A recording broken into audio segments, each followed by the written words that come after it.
What a great crowd. I'm so surprised that there's so many of you here tonight. I figured you'd be home watching the State of the Union address. I'm just glad it's not Duke, Carolina playing tonight. But that was a great game, though. Oh, look, I hold a grudge against North Carolina because they rejected me for graduate school. Lifelong Tar Heel, they wouldn't take me. I went south of the border to the University of South Carolina, so that Carolina is now my Carolina. Come on. I love ACC basketball, but my loyalties lie south of the border. Well, it's great to see y'all tonight, and I just want to point out a couple of very important people here tonight. My wife, Nancy, for starters. Yes. We just celebrated our 44th wedding anniversary. Congratulations. Thank you, thank you. She said, I never thought about divorcing you, but if I thought I could get away with killing you, that I would have done many times. So if something happens to me, have her. Matthew Woods, who is the superintendent at Morris Creek National Battlefield, where all the activities are going to be going on this weekend, including a guest appearance by Diane Gabaldon, who wrote Outlander. So there will be a lot of excitement around her appearance there. And Matt, thank you for being here. He was one of my students too, a long time ago. And of course, Mike Taylor, my friend Mike Taylor, who was the director here at the library for as long as I taught at UNCW, retired 4 years ago, and now with the Historical Society. And Mike, thanks for coming. And one of my former students who now runs my Facebook page and webbook page, and he's taping me tonight, Chad Johnson over here, 6'7", you can't miss him. We used to play basketball together, and for the record, I blocked one of his shots. I'm 5'11", he's 6'7", but I legitimately blocked one of his shots.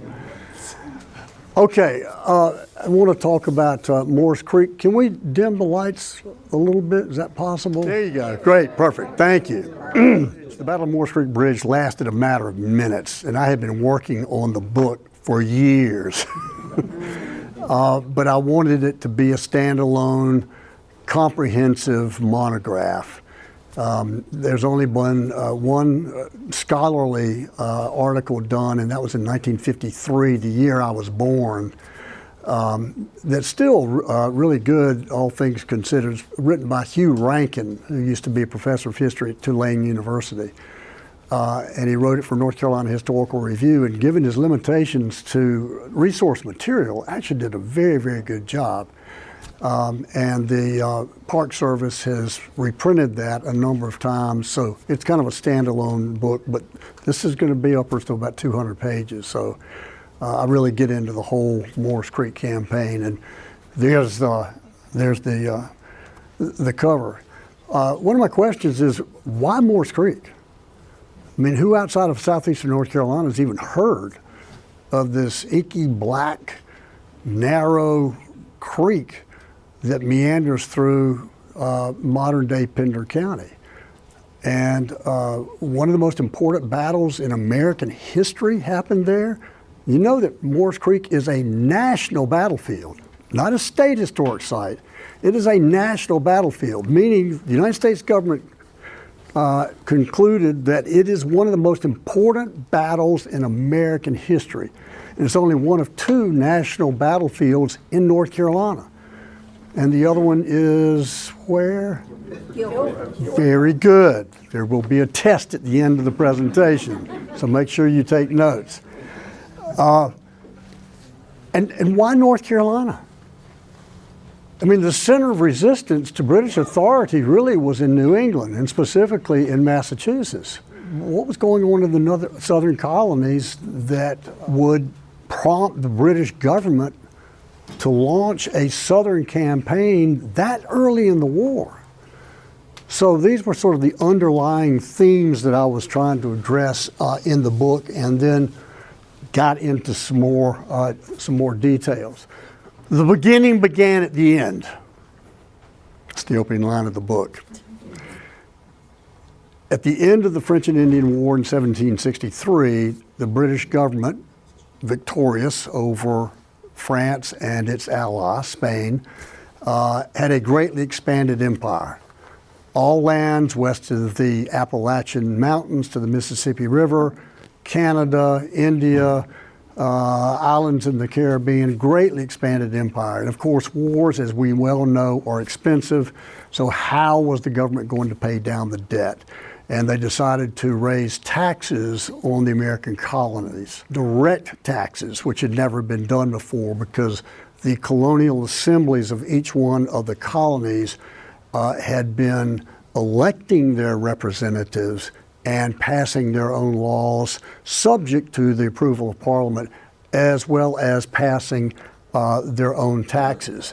But all that changed in 1763.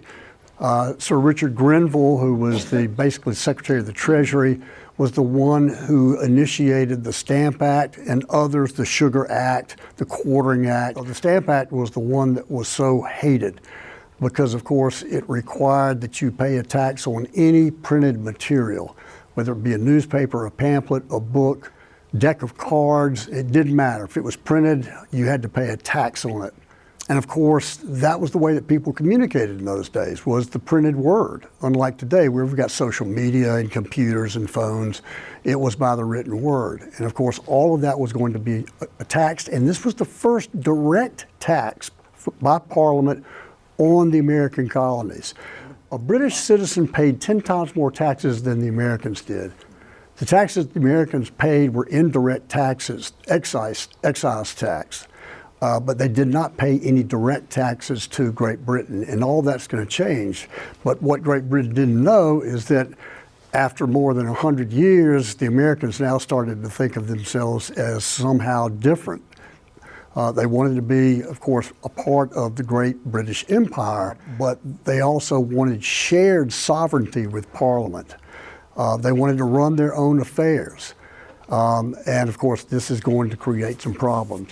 There were Stamp Act protests in all of the colonies, some more aggressive and more violent than in others, particularly in Boston, where protesters broke into the home of Lieutenant Governor Thomas Hutchinson and basically tore his house down and destroyed all of its contents. So there were people that were leaders of Great Britain who were hanged in effigy. There was some tarring and feathering. I mean, it got really nasty.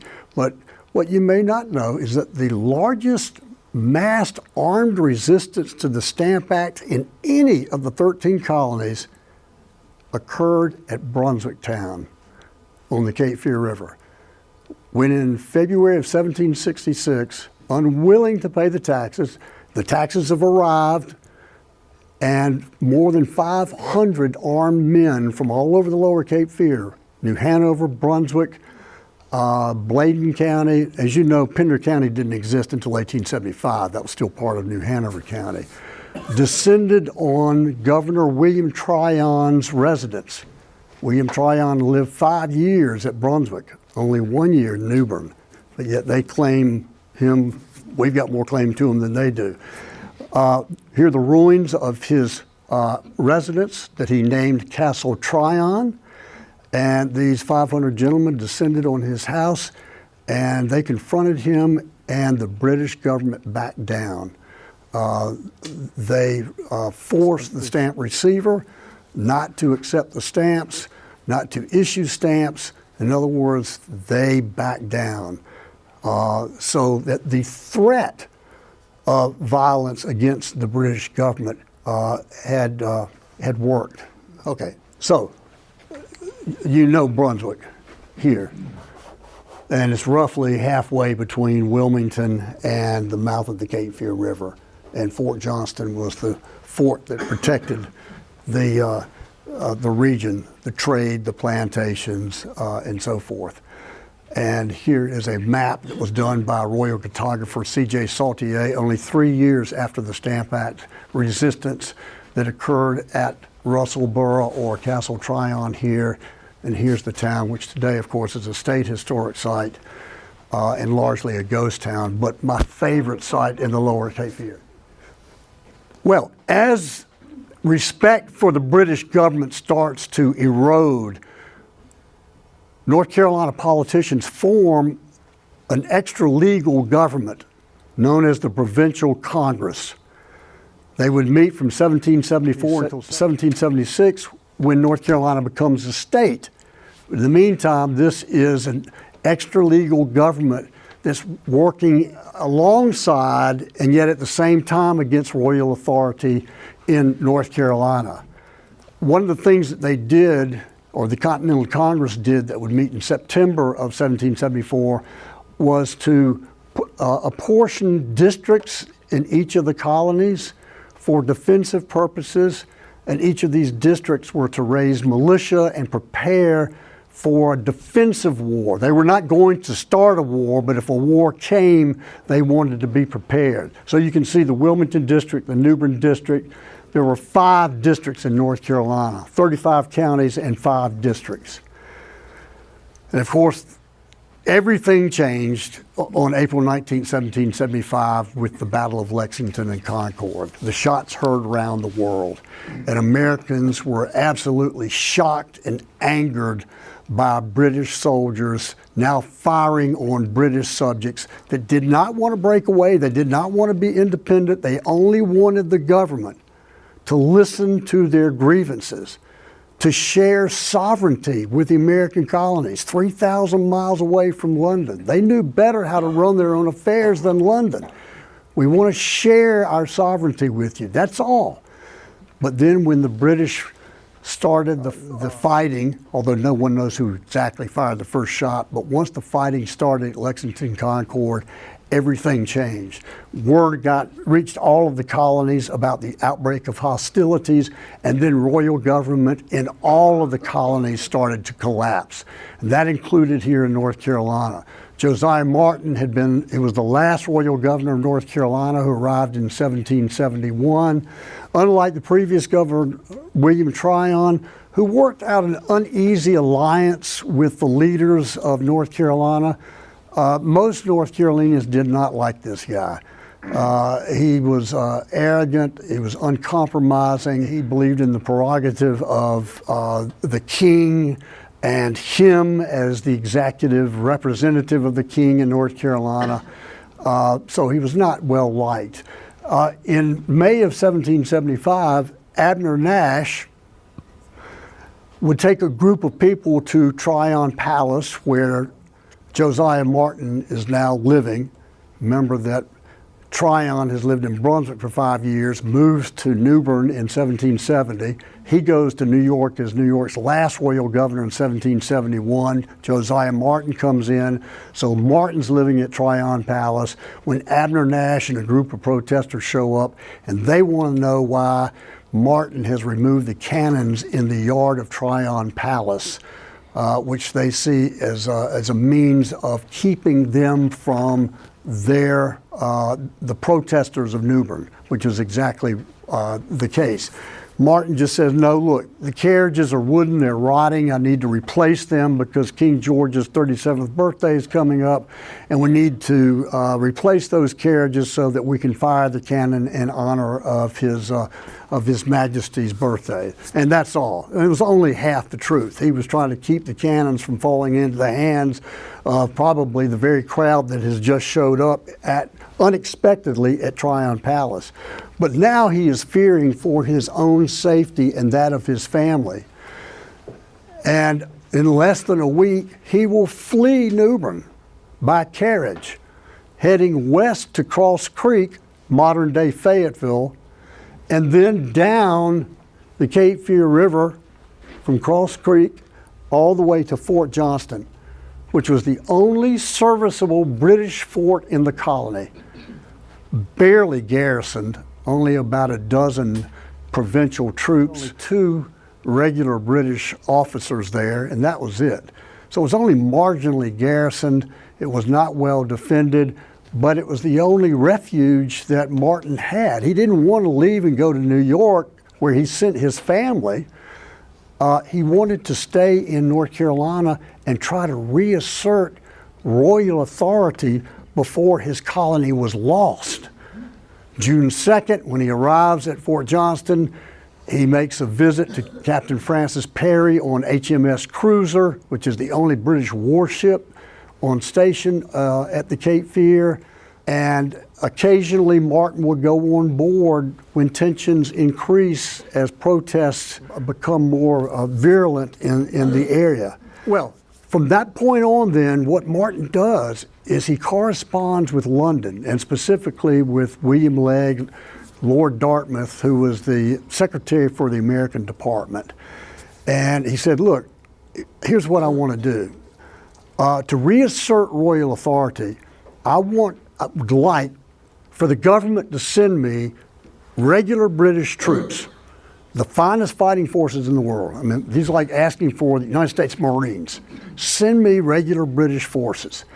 I will assemble upwards to 3,000 to 5,000 loyalists in North Carolina that I will bring to the coast to rendezvous with the incoming British regulars that you send. And together, what I'd like to do is to invade North Carolina by way of the Cape Fear River. And once I have subdued my colony and reasserted my control, then I could take my army into South Carolina and then maybe into Virginia. What he is proposing is a Southern campaign really early in the war when the fighting really is focused in New England. And that's where most of the king's ministers are focusing their attention. And now here Martin is proposing this Southern campaign. But he's not the only one. Lord Dunmore in Virginia is making a similar proposal. William Stewart, the governor of South Carolina, making a similar proposal. But we'll see what happens. Well, upon learning, and there's spies on both sides, upon learning that Martin is planning to use Fort Johnston as a base of operations for military campaigning in North Carolina, the Patriots, as I'll call them, they're really the Whigs and the Tories. The loyalists to Great Britain are called Tories, and those who favor the American cause, we call Patriots, but they're really Whigs. But in school, we didn't call them Whigs and Tories. We called them Patriots and Loyalists, right? The Patriots were the good guys, the Loyalists were the bad guys. So that's the way I used it in the book. And I explained it in the preface that when I was coming up, that's the way it was. The Patriots were the good guys, the Loyalists were the bad guys. So the Patriot leaders, James Moore, whose father, Maurice Moore, was the founding father of settlement in the Lower Cape Fear. And then you've got Robert Bob Howe, politician, Brunswick County representative in the General Assembly, commander of Brunswick County Militia. And what they propose to do is to march on Fort Johnston, remember, only marginally garrisoned, and we'll occupy it. And once we capture it, we'll have cannons and small arms, and we can prevent Fort Johnston from becoming a base of operations for this Southern campaign. So that was the plan. Fort Johnston, built between 1745 and 1750, originally an earthen and wooden fort, and later it was a tabby fort, a concretion of lime and oyster shells and sand that were burned. And when they hardened into blocks, you cut them like cement. But over time, they weakened. And so the fort was not in great condition, but there were lots of pieces of artillery there. And that's what the Patriots wanted in taking the fort.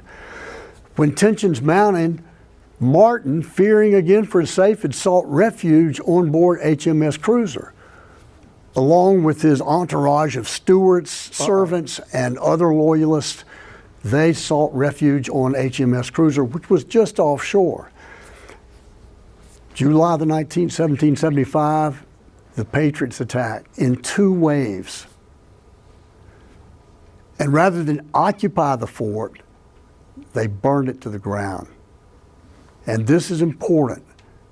This was the property of King George III, despite what the Patriots are claiming that no, it's paid with tax dollars raised by the General Assembly, it's our fort.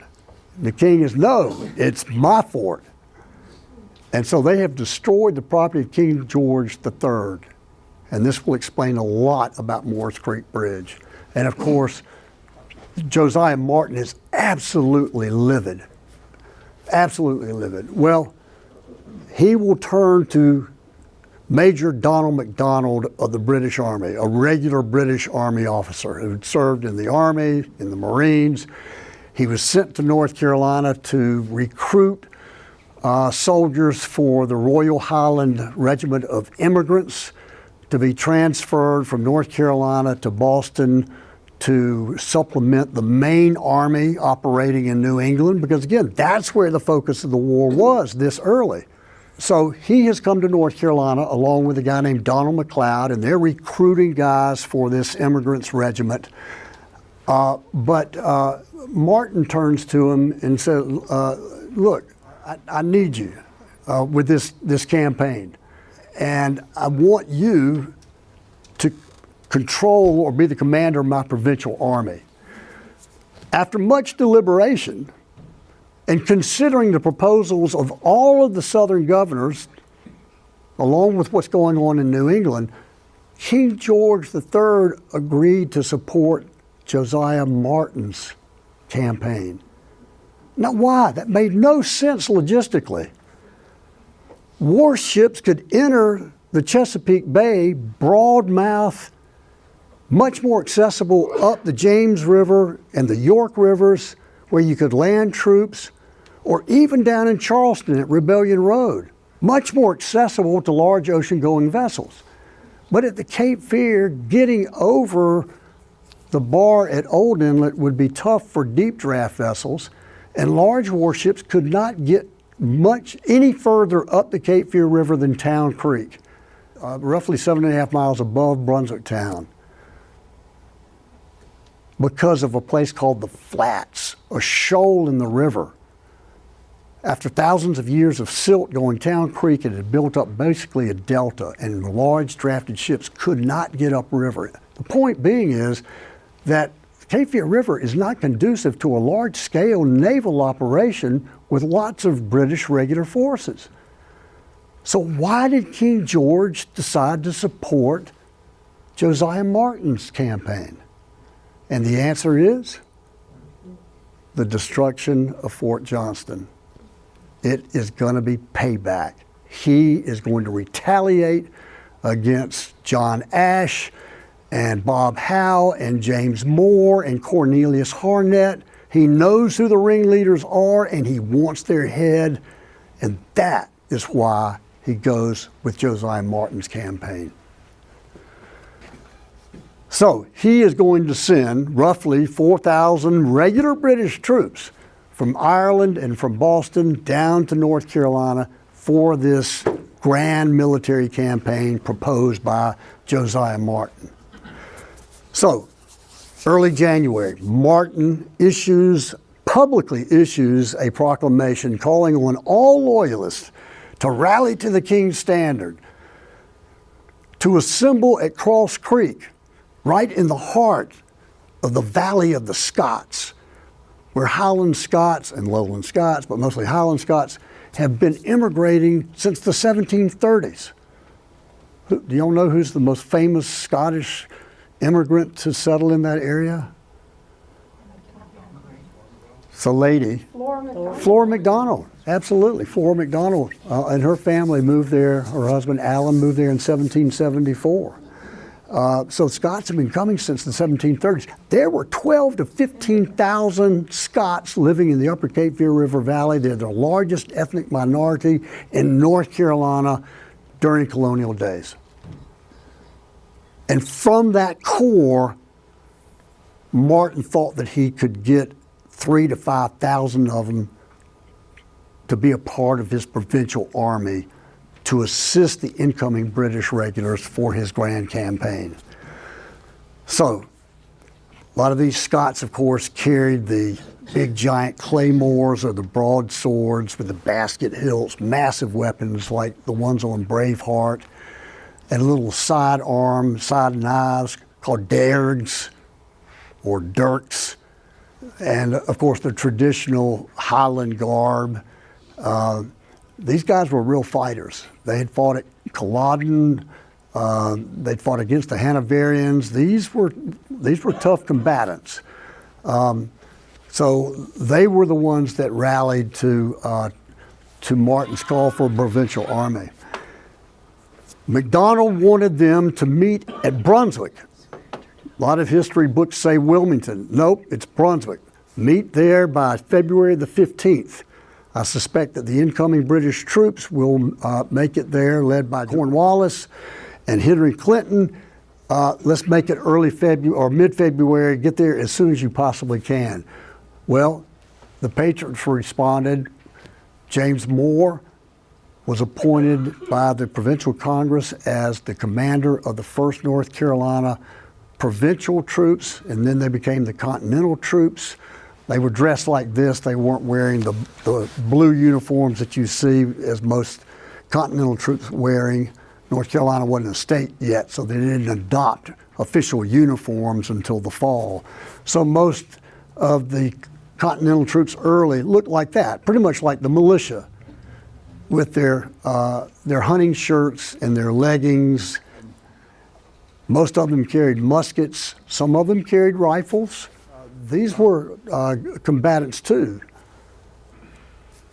So, when word got to Wilmington that the Loyalists were assembling at Cross Creek to move down to Brunswicktown, James Moore left Wilmington on February the 10th to go up the west side of the Cape Fear River to try and block the Loyalists before they left Cross Creek. Because of course what they're going to do, the Loyalists are trying to go from Cross Creek down the road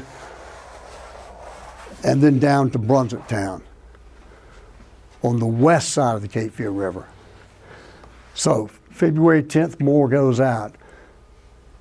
Coming out of the New Bern district would be Richard Caswell. There's some debate as to whether this portrait, painted on a little miniature ivory piece, is Richard Caswell, but the leading authority on Richard Caswell in North Carolina, a guy named Morris Bass, believes this is Richard Caswell, so I get him in the book as probably Richard Caswell. We're not quite sure.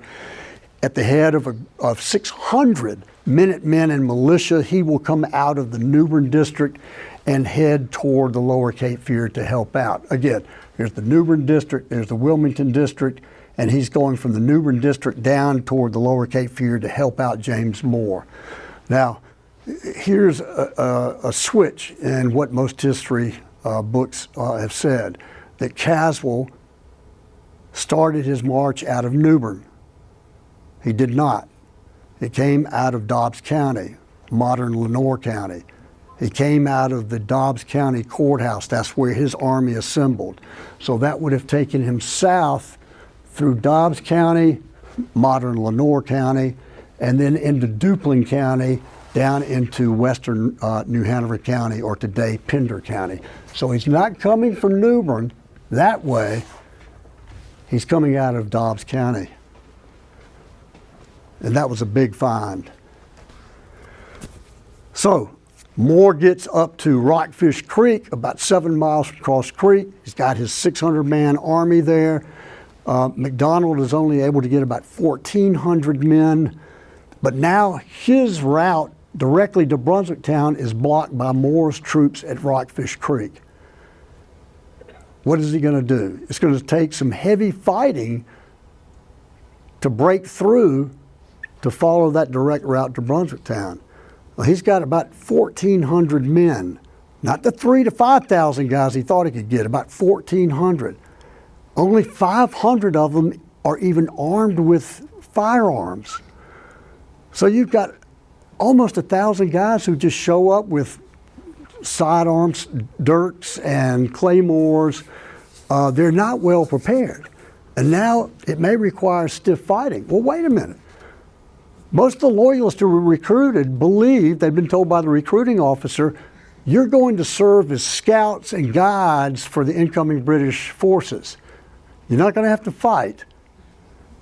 So don't worry about that. And now they're being told we may have to fight to break through to make our way to Brunswick. And that's when the desertions begin. They pick up their arms and they head for home. Anson County, Cumberland County, wherever. And this trickle becomes a stream of desertions during the campaign. So Caswell's making his way down from Dobbs County, and the way I've got it figured now is that he was going to go all the way down to Moore's Creek Landing, where boats would await him and take him down Black River and then up the Cape Fear River to reinforce Moore. I found proof of that.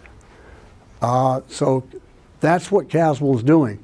Well, in the meantime, rather than fight Moore, McDonald has slipped away and gone to the east side of the Cape Fear River to evade Moore. How does Moore learn about McDonald's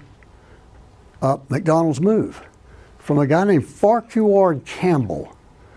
There's a town just opposite Cross Creek, now a part of Fayetteville, called Campbelltown, that was founded by Farquhar Campbell, one of the leading patriots early in the day. He was recognized by the Sons of Liberty as being devoted to the American cause, but he was a double agent. He blew with the wind. Or as one person said, he's a weathercock that blows with the strongest blast of wind. And while he had helped Loyalists get to Cross Creek, as soon as they were settled there, he went over to James Moore's camp, defecting, and no sooner had he done that when McDonald got to Rockfish Creek, then Farquhar went over to McDonald's camp to tell him how strong James Moore's army is. And that's one of the reasons that McDonald decided, well, you know what, rather than fight him, I'll just slip away and go on the other side of the river, not to just evade him, but I want to intercept Caswell. I want to destroy Caswell piecemeal before he can reinforce James Moore. That was the main reason he did that. Well, no sooner had McDonald slipped away and crossed the Cape Fear River than Farquhar Campbell went back over into James Moore's camp to tell him what McDonald had just done. So now McDonald quickly sends an express rider out to find Caswell to warn him, McDonald's coming for you. I'm sending reinforcements. Hang on, we're coming for you as fast as we can get there. And so I'm not going to stop with every one of these maps, but the movements of the armies as they go towards Moore's Creek, McDonald going across, and this confused me. 18th century surveyors had both branches of this river. The Black River is the Black River. You'd think it would be the eastern branch or the western branch of the Black River. No, it's just the Black River. Well, today, this branch, the western branch, is the South River. Because in the 1790s, confused people who lived in that area started calling it the South Black River. And then they just started calling it the South River. And that's the way it is on modern maps. But I was finding orders from Donald McDonald saying, capture the bridge at Black River before the Patriots get there to damage or destroy it. I'm like, wait a minute, they're crossing the Black River twice? Where? That doesn't make sense. And that was the issue. There were two Black Rivers. So he crosses the Black River, the West Black River, and heads between the two branches of the river to protect his flanks, and moving towards Caswell. Caswell has backtracked to capture Corbett's Ferry, which is where Moore figures that McDonald is trying to cross the Black River to make his way and capture Caswell, and then make his way down to Wilmington to be transferred down to Brunswick. But the timetable is off now. I mean, now it's getting into late February. So they move.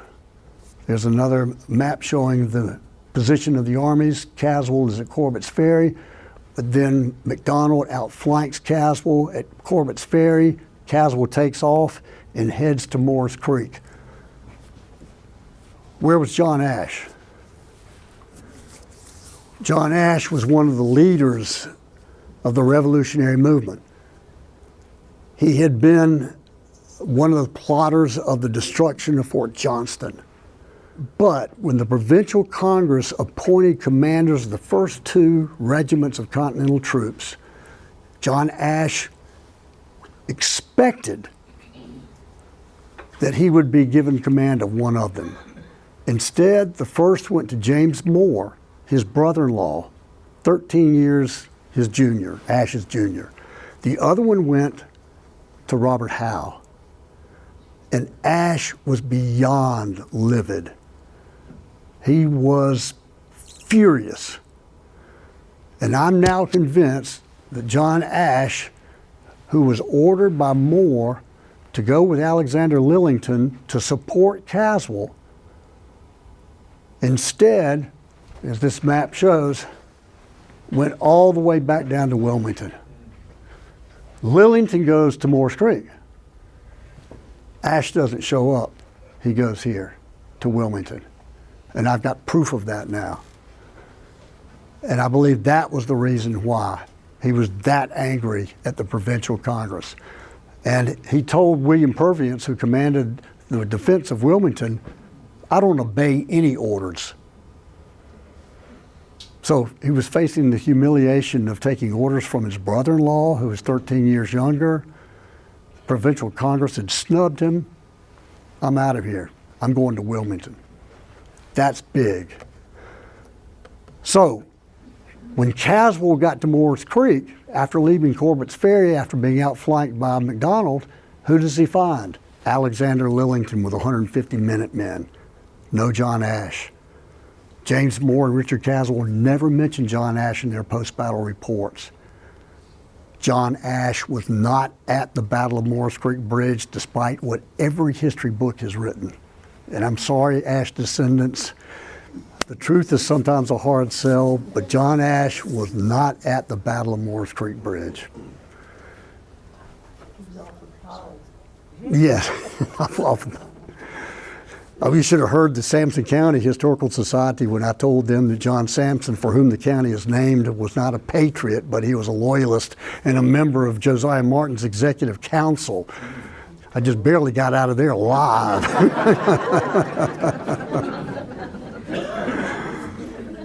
But we all want our people to be good guys, you know? That's not the way it is. Well, Ash will redeem himself somewhat, but he was not at Moore's Creek Bridge. So, Caswell gets to Moore's Creek. Alexander Lillington is already there. He's built fortifications. He's got an entrenched encampment. 150 Minutemen from the Wilmington district. Rebuilt earthworks are still there on the park site, as you probably know. You've been there. I love the site. It's one of my favorite places. And Matt knows this. I want to be blown out of the cannon at Moore's Creek Bridge when I go. And 2 other cannons too, because I don't want to go out with a bang. I want to go out with a bang, bang, bang. So. Caswell arrives and he goes to the other side of Moore's Creek. It's kind of befuddled me. Why would you put troops on both sides of the creek? And if you know Moore's Creek, it runs sort of parallel to the Black River. I don't think they knew which side the Loyalists were going to attack on. And they didn't know until about midnight when James Hepburn showed up in Caswell's camp, ostensibly to offer them clemency if they would repair to the royal standard, lay down your arms, and give your loyalty to the king again. But what Hepburn was really there to do was to count the numbers of Caswell's men and their location. And once Caswell figured that out, as soon as Hepburn left to go back to the Loyalist camp, Caswell went to the east side of Moore's Creek Bridge to join forces with Alexander Lillington. And the rest you probably know. The Loyalists now know where Caswell camps is. They approach the camp stealthily before dawn on February the 27th. Caswell has left his campfires burning. The Loyalists think that they've got him. They rush into the camp only to find it abandoned, but the campfire is still burning. They think, well, they're on the run. We've got them on the run. And if we push forward, we can overtake their rear guard. And so they found Morris Creek Bridge, which has been sabotaged. The Patriots have taken up the planks on the bridge so that there are only the stringers left. So they believe they've got them on the run. We've just got to get across Morris Creek Bridge and overtake them. We've got Caswell. Well, the only way, and here's the map of the night, just early in the morning before the battle. Everybody good? Y'all still good? Yes. Okay. I know I'm going into the details, but I love this story. So the Patriots have taken up the planks. So the only way for the Loyalists to get across is for those Loyalists who are armed with the broadswords to jab the points into the stringers and slowly shuffle their way across. And that's going to take some time. They're not rushing across this bridge. So that they're only able to get about 40 men to the east side of the creek. Again, using those giant claymores or broadsides to help them get across. And just as they get across, and James Moore said they only got within 90 paces, or 60 paces, that's 90 yards of the earthworks, that the Americans opened up on them. The leaders, including Donald McLeod and John Campbell, got within a few paces of the earthworks. But they were killed. And about 30, we believe, 30 to 40 Loyalists were killed by the Americans in their earthworks, armed with at least 2 and probably more pieces of artillery, with one being called Mother Covington. And you'll also hear Mother Covington's daughter. There is no historical evidence that that cannon was named Mother Covington's daughter, none whatsoever. There is Mother Covington, but not a daughter. So the Americans are behind their earthworks. The Loyalists are attacking. It's not yet light. I mean, I can't imagine attacking into the teeth of the American defenses with artillery, and you're armed with just muskets and broadswords. I don't think that they knew what they were up against. I don't think they knew how many American patriots were behind those earthworks. I don't think they knew how strongly defended that area was when they attacked. But again, it's not quite dawn yet. So they rush pell-mell into the middle of this maelstrom, and the results are predictable. 30 to 40, in some cases, accounts say as many as 70 Loyalists are killed, either on the bridge, just after they've crossed the bridge, or the leaders as they approach the earthworks. Donald McLeod's body was later autopsied, and they found more than 20 bullets in his body. So he was shot at point blank range. And here's the view. Now, I took this recently. It's not dark, but I'm standing at the foot of the bridge. It's 150 yards exactly from the bridge to the American line, which you can see in the background. 150 yards. And you've got deep cypress swamps on both sides. There's no escape except backwards.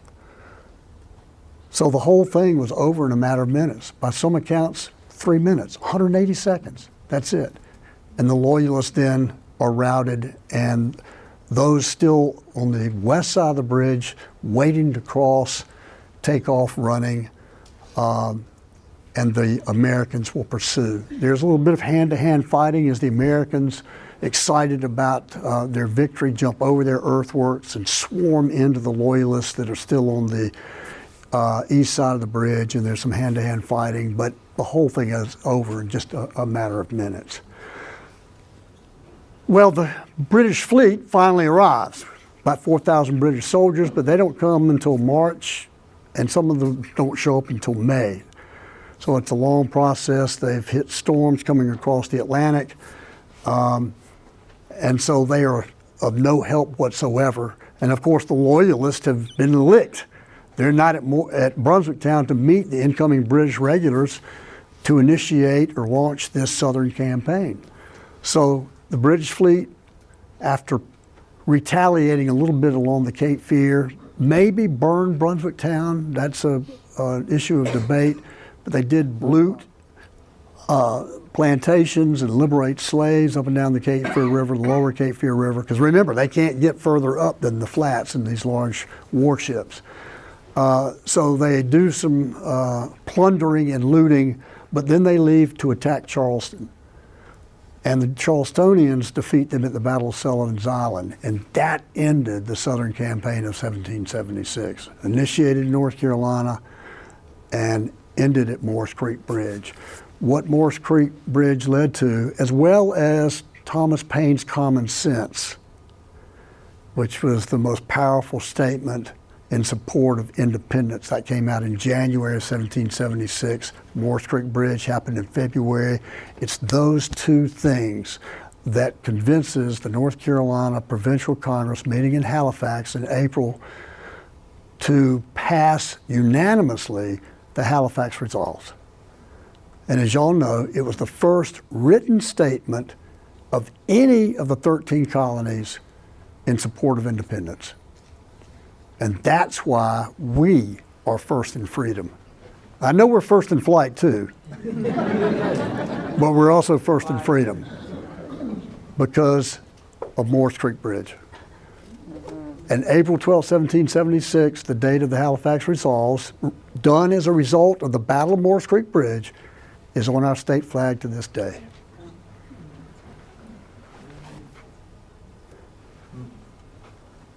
Commemorations by the 1850s. Love this photograph of taken about 1900 of the John Grady monument. John Grady was the only American patriot mortally wounded in battle. Died in Wilmington a few days after the battle. This sandstone monument was erected in 1857. It has since been moved because of flooding issues. The first monument to women of the American Revolution was erected at Morris Creek National Battlefield and National Park at that time. And there's an early photograph of it, and the focus of that is the story of Polly Slocum. Y'all have all heard about that. Polly Slocum was a young lady whose husband allegedly was in the Battle of Morris Creek Bridge. She had a nightmare or revelation the night before the battle that her husband had been killed. She got on horseback, rode 65 miles to the battlefield to tend to the wounded soldiers.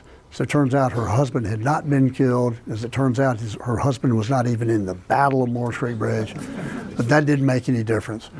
And in 1848, Elizabeth Elliot, a poet and essayist and writer out of New York, published for the first time the story of Polly Slocum at Morris Creek Bridge. And her story just took on a life of its own. And eventually she got what is today known as the Slocum Monument at Morris Creek. It was really to the ladies of the Lower Cape Fear and their efforts in supporting the American cause during the Revolution. But it's known as the Slocum Monument. But she didn't do that. We can get into that with questions if you want to. But beautiful monument. And she and her husband were later exhumed from their burying place in Wayne County and moved to Morris Creek. And there are their graves. Today, of course, it's a national battlefield. Matthew does a great job supervising it. And much of what I've told you tonight and much more will be in the book when it finally comes out. I know. I was so hoping it would be out in time, but it's coming out soon, and we'll be glad to take your email address and name and contact you when the book is out, but it will be out within weeks. But, okay. That's it. Very important battle.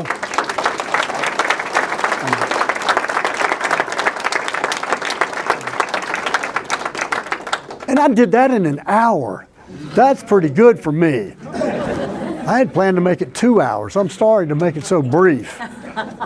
I'll be glad, I know it's kind of late, but I'll be glad to answer any questions that you might have. I've raised some interesting points. You say the battle occurred before dawn. Yes. Do you know what the level of moonlight is? And No what moonlight. the temperature was?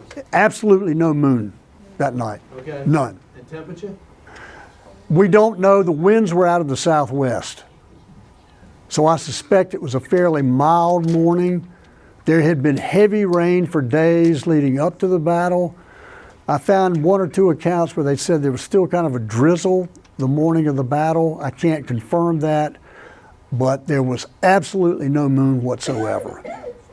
Now, James Moore reported that the battle occurred at dawn, at first light. But in my mind, there is no way that Donald McLeod and John Campbell and those leading loyalists are leading their men into an attack into that strong entrenched position if they saw it. No way. So that's my interpretation. Okay. And this is just a building block. Other historians may come along later and find other resource material and reinterpret it differently, but based on what I have discovered so far, that's my take on the thing. Thank you. Thank you. Why don't you think the British, they had 4,000 soldiers, they could have marched to Wilmington, correct? Why didn't they? Well, it's a good question, but landing the troops was an issue. They would have no naval support whatsoever once they got past Brunswicktown. And that was crucial to their operations. That's why the lobbyists in England pushed so hard to initiate the campaign in Virginia or in South Carolina. The Cape Fear River is narrow. The depth of the river at the time was only about 15 feet, 20 feet at the deepest places like Brunswicktown, where larger vessels could anchor, but it was just not conducive to naval operations. Plus, they were absolutely dependent upon people who knew the area. The British Army knew nothing about southeastern North Carolina. They truly believed they had to have the loyalists who knew the area to serve as guides and scouts, and the recruiting officers had recruited the loyalists in the Valley of the Scots with that understanding that they were to serve as scouts and guides. Nobody said anything about me being a combatant. And that's why desertions were so bad. By the time that McDonald got to Morris Creek Bridge, his army had been cut in half. He was down to about 800 men. And at the battle itself, I think there were probably only about 400 men on the loyalist side. Bobby Moss and his roster accounts for only about 300 loyalists at the Battle of Morris Creek Bridge. But that's based on pension records that didn't exist until 1832. But I think there were just, as a matter of about 400 guys. Was Moore still on the ship in the river, or is he gone out of North Carolina at the time? Martin, Martin.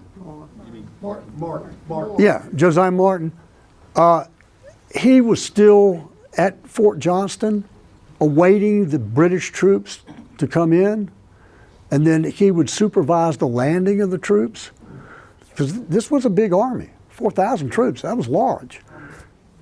But the cruiser went up the Cape Fear River on at least 2 occasions in support of McDonald's march. Martin found out that McDonald's route had changed, that he was forced to go to the east side of the Cape Fear River and then march down what was called the Negro Head Point Road to get to Wilmington.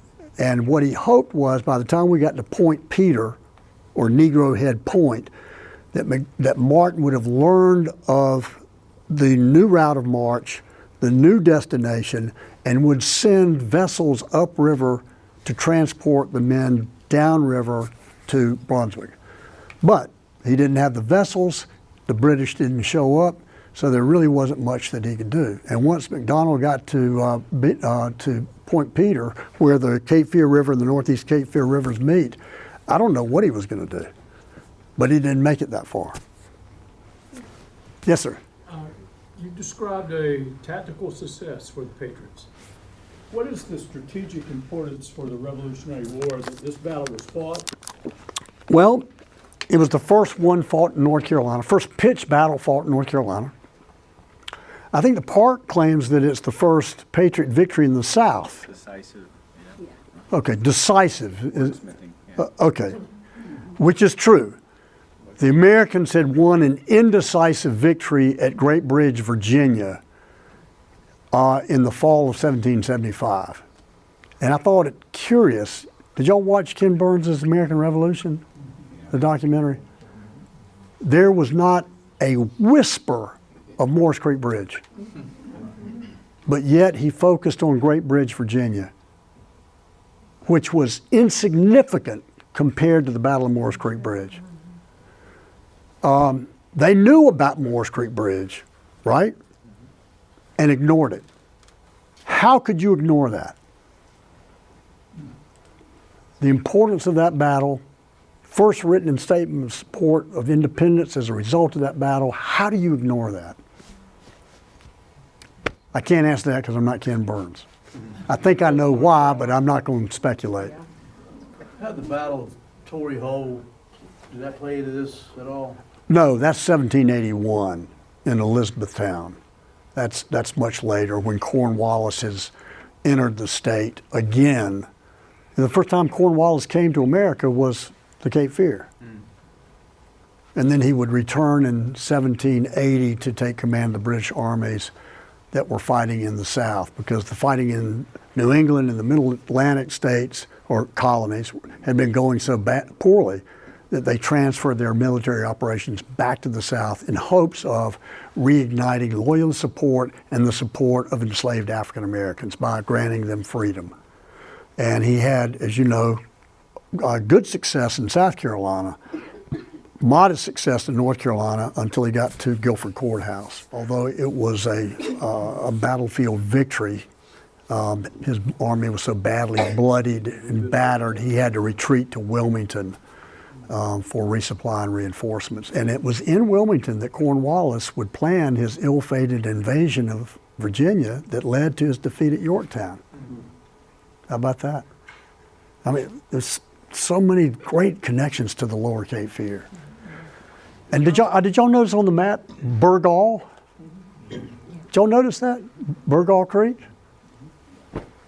From 1775? That's pretty cool. Not a community yet, but Burgall's Burgall. Yes, sir. Is it true that there were like unaccounted loyalists that died fleeing in the swamps? Yes. And that's another thing that I get into in the book, but not tonight. The Loyalists were routed. They could not return to Cross Creek because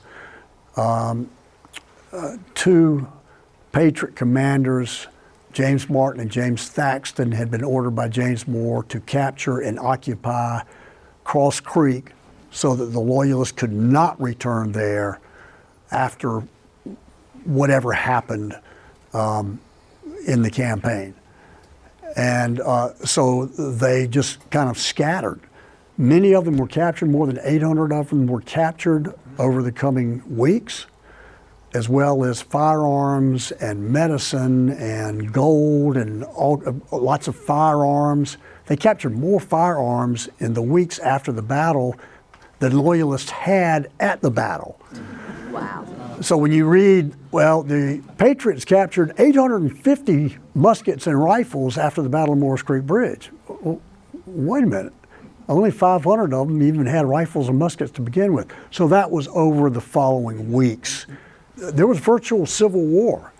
I mean, it was loyalists against patriots, friends against friends, neighbors against neighbors, families against families.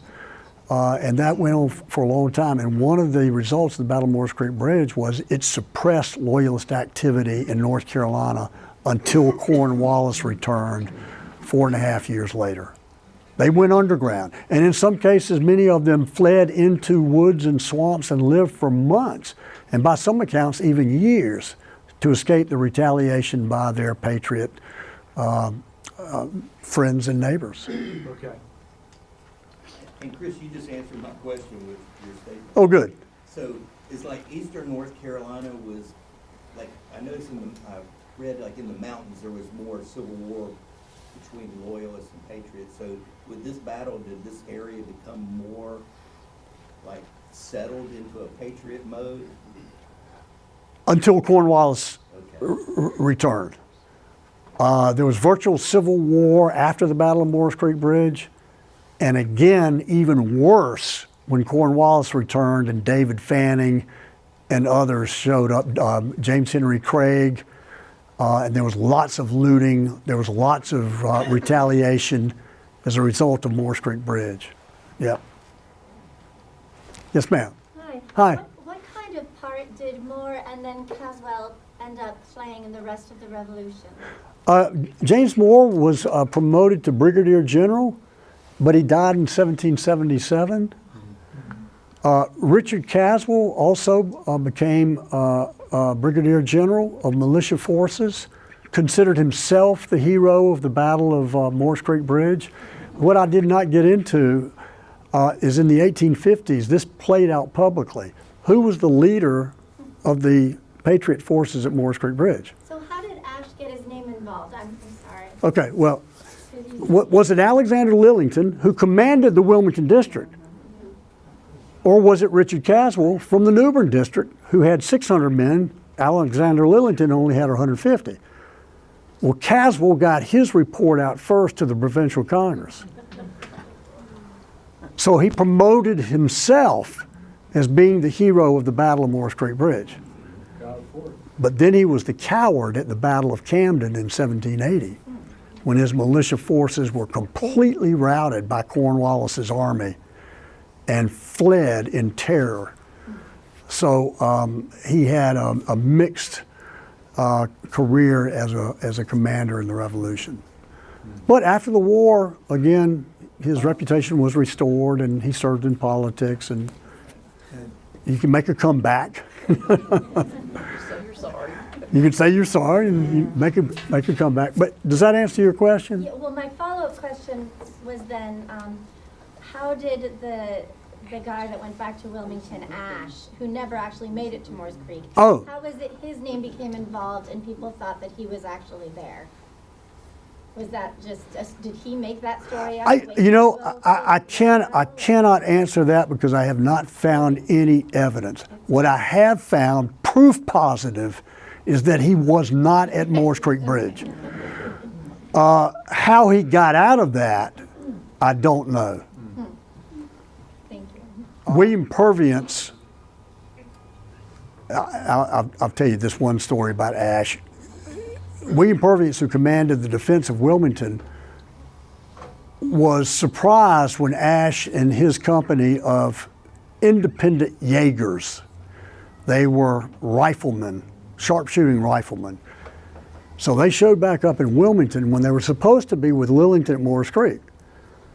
Purviance was surprised when he showed back up, but not disappointed, because the British Navy was the cruiser was trying to get upriver to Wilmington. And Purviance thought, if the cruiser can get up to Wilmington, they'll bombard the city or the town. And I need extra help. I need extra men to help defend. But then he started building defenses for Wilmington, earthworks, batteries and breastworks, and mounting cannons and swivel guns. John Ash said, well, you know what? I'll give you about 60 guys to help with the work, about half my company. But those guys never showed up for work. So Purviance sent him a reminder. You said you're going to send me some men to help me build a battery. Where are they? And the messenger returned to Purviance and said, Colonel Ash wants that in writing. And so he thought, okay, well, I'm going to word this in such a way that even, quote, the self-important John Ash will not be offended. Purviance's words, the self-important John Ash. And he wrote a note out, Dear Colonel Ash, I request a portion of your men to help me build an artillery battery. So the courier delivered the letter, Ash read it, tore it up, handed it back to the courier and said, I don't obey any orders. So that was John Ash. I think he was arrogant, tough to deal with, but he was an aristocrat. So he got a pass on a lot of stuff. And so he did redeem himself in the post-war years. But I don't think he was well liked. It's hard to get into a lot of the details on this stuff because the sources are just not there. For example, Moore's Creek, only about 1,300 or 1,400 men were even at the battle. And if they wrote an account, what are the chances that it survived? And what are you writing about? We had a battle that lasted 180 seconds and we won. There wasn't a whole lot to say. So we just don't have the primary source material. And so you have to just look for little nuggets here and there, which is why it's taken me years to do the book. That's my question. You're finding things that are changing the way some things have been looked at. Absolutely. Where are you digging these little tidbits up? Anywhere, here, as Paul McCartney sang, here, there, and everywhere. Literally, I'm turning over every stone I can find. Pension records, the colonial records, the Purviance letter about John Ash is buried in the colonial records. And I don't know how historians had missed that. The account of Richard Caswell leaving from Dobbs County instead of from New Bern is buried in the colonial records. It's just like 2 lines, but there it is. And I've had the mayor of Pollocksville call me up and said, we want to put up a marker to Richard Caswell's march through Jones County on his way to Morris Creek Bridge. And I'm sorry, but he didn't do that. And people in Richlands, we'd like to, put up a marker to Richard Caswell's march through Onslow County. He didn't go through Onslow County. So, this is going to change our understanding of the battle. But you know what? Again, it's a building block. Historians in the future will come along and they may find more sources that will change my interpretation. It's just my interpretation based on the sources that I've found. And that's it. That's all I'm claiming. I'm not claiming it as a definitive work on the Battle of Morris Creek Bridge. I think it will be the definitive work to date, but that may change 10 years, 20 years, 25 years. Historians just build building blocks. That's it. Yes, sir. I think one of the important parts of the winning the battle was the discipline of the Patriots waiting patiently for them to get close. If not, then everything could have turned out different. Well, the Patriots didn't get there until the afternoon of the 26th. Alexander Lillington didn't get there until the 26th, and Caswell got there that night. Thank y'all for coming. I appreciate it. Lillington wasn't a Patriot? Yeah. Okay. Lillington got there on the 26th. Caswell got there on the night of the 26th. But I found one account that while you would think that Lillington and Caswell are expecting and waiting for McDonald or McLeod's attack. By the way, Donald McDonald got ill. He was 68 or 69 years old. And the cold and the rain seeped into his bones. And by the time he got to Morris Creek, he was too sick to participate. So McLeod was the leader of the Loyalist attack.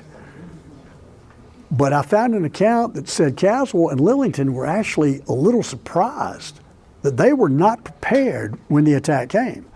And not until they heard shots at the bridge that were exchanged between sentinels did they realize that the Loyalists are right there.